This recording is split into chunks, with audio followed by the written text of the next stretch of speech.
You may be thinking, hey, Bodad's got a stash. That's not what's different. Bodad got another bow.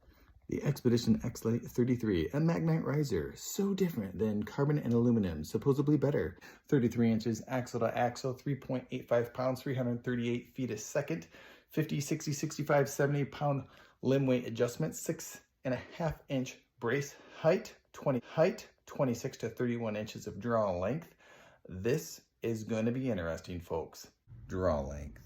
Interestingly enough, they come with mods, which is no surprise, and the mods can rotate.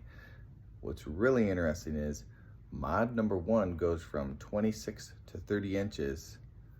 Mod number 2, 30.5 and 31 inches. I'm going to switch it out. It looks like it's going to be pretty simple. From what I see here, we just got 2 screws.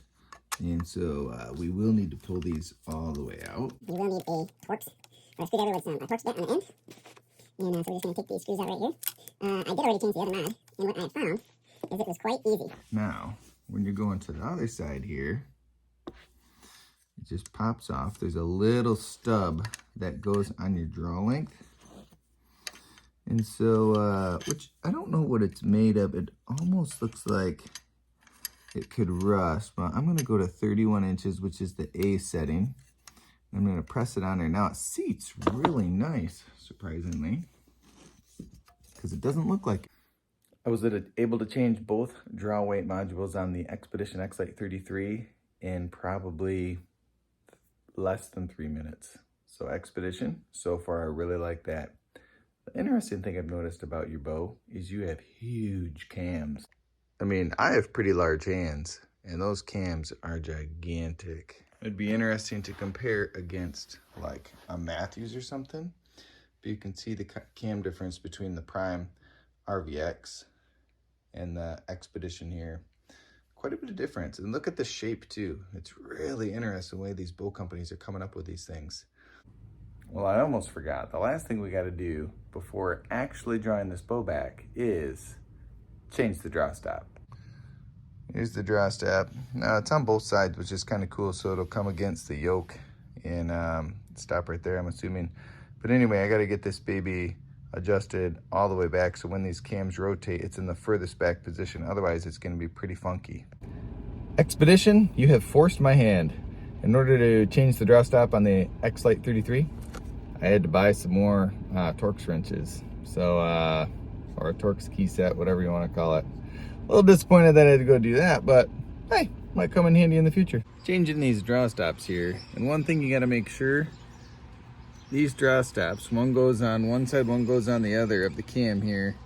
When you're taking them off, you want to back off the side that does not have like a Torx wrench screw on it. You want to back that off first, because if you go and you try and back off the side that actually has the Torx screw head on it, you're gonna tighten it instead of loosen it. It's really weird, but so as I'm tightening this Torx screw for the draw stop, basically it's pushing through the other side of the cam. It's threaded in to the cam.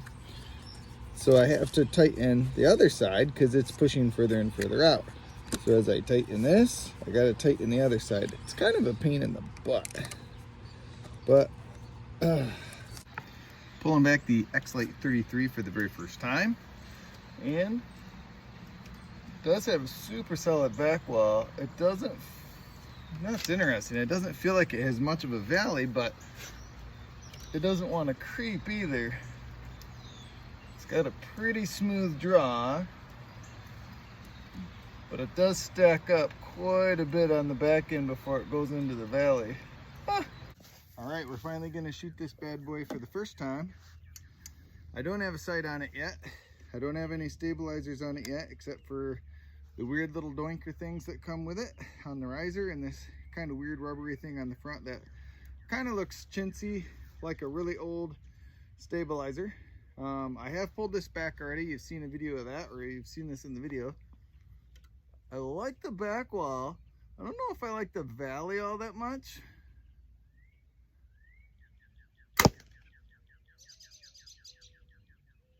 I have to think about that a little. Not the deadest bow in the hand. There was some reverberation after the shot that lasted a little while. I would say it's more of a hand shock like the PSE bows I've shot before.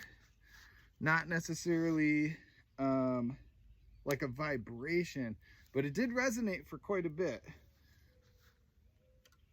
I don't mind that draw cycle, really. That's not too bad. All right, string stop is good. Yeah, I'm gonna say I'm feeling a vibration that kind of lingers there for a little while. I don't think it's my Hamsky string, so it's interesting because these Magnite risers are meant to have less vibration. My guess is that it's true, but it is the way the bow is set up. Maybe the cams, maybe the modules hitting this. Everything seems to be solid, so I don't know what could be vibrating. It is interesting too that they put the doinkers on there, more than I would think needed. Huh. All right, so yeah, I would say final analysis, probably only like a 7 out of 10 on the vibration scale and dead in the hand. Was it fun to shoot? Yeah, that was actually kind of fun to shoot. So Xpedition, we're giving you a whirl here. I hope you do better on the consistency test, which is coming up next.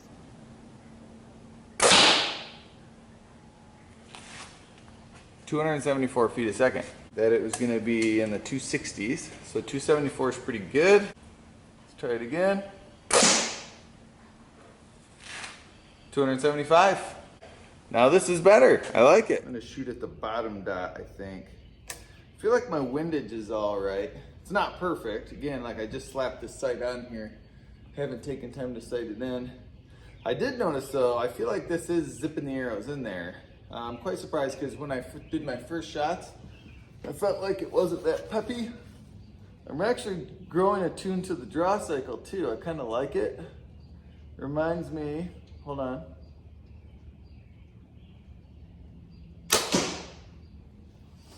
Reminds me of one of the bows I just shot recently, but I can't put my finger on it. I can't remember which one it was.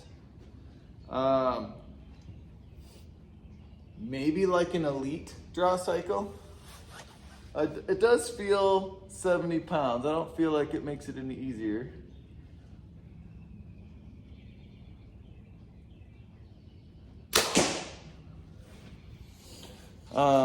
But I did also do a back workout this morning, which probably is not a great idea when you're planning on shooting some bows. Or it's a really good idea if you're trying to get some endurance with your shooting. Not really seeing where I'm landing. I think I'm still super duper high. But like I said, I can't get my sight any higher right now unless I do some major adjustments on the spot hog fast Eddie.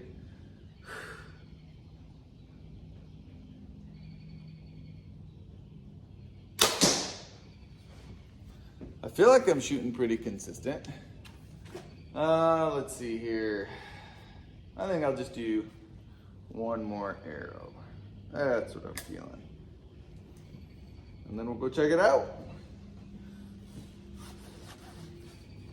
Looking good, feeling good. Starting to get used to this now.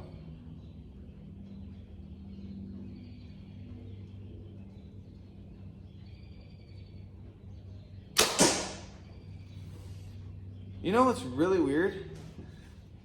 If you were watching earlier in my video, I was saying it was vibrating. I'm gonna shoot one more time because that whole entire time I did not even notice the vibration. So I find that really interesting. I'm almost wondering if throwing because I shot without a sight last time. I'm almost wondering if slapping a sight on there took out some of that vibration. So we're gonna shoot this one just to feel vibration.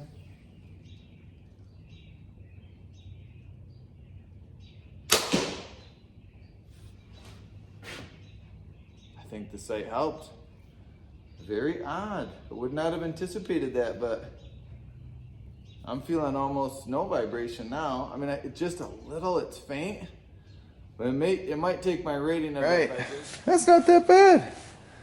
I'd have to relook at my camera to see which one was actually shot last, but this group right here, that's pretty tight. So, wow, as far as consistency, all right, Xpedition, you're slowly winning me over here.